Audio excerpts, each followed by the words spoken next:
সেমিফাইনালে ইংল্যান্ডকে 2-1 গোলে হারিয়ে বিশ্বকাপ ফুটবলের ফাইনাল ম্যাচে শিরোপার লড়াইয়ে মুখোমুখি হচ্ছে আর্জেন্টিনা ও স্পেন। রোববার এই মহারণ ঘিরে ফুটবল প্রেমীদের মাঝে চলছে তুমুল উত্তেজনা ও বিশ্লেষণ। বর্তমান চ্যাম্পিয়ন আর্জেন্টিনা তাদের আধিপত্য ধরে রাখতে প্রস্তুত, অন্যদিকে স্পেনও শিরোপা জয়ের লক্ষ্যে পূর্ণ শক্তির দল মাঠে নামাবে।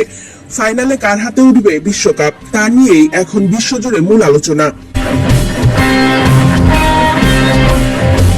আর্জেন্টিনার সাম্প্রতিক পারফরমেন্স বেশ আশাব্যঞ্জক।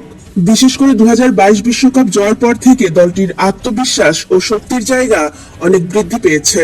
কোচ লিওনেল স্কালোনির অধীনে দলটি কৌশলগতভাবে অত্যন্ত পরিপক্ক হয়ে উঠেছে। প্রতিটি ম্যাচে পিছিয়ে পড়ার পরও ঘুরে দাঁড়ানোর সক্ষমতা তাদের নতুন পরিচয় তৈরি করেছে।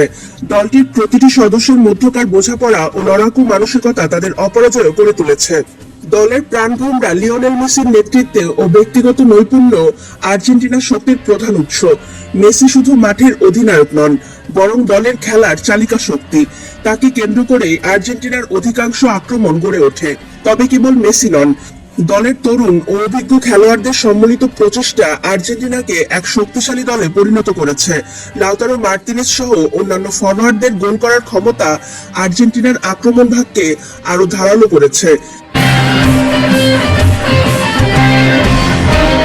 এদিকে স্পেনের শক্তিশালী রক্ষণভাগ ও মিডফিল্ড আর্জেন্টিনার জন্য বড় চ্যালেঞ্জ হতে পারে।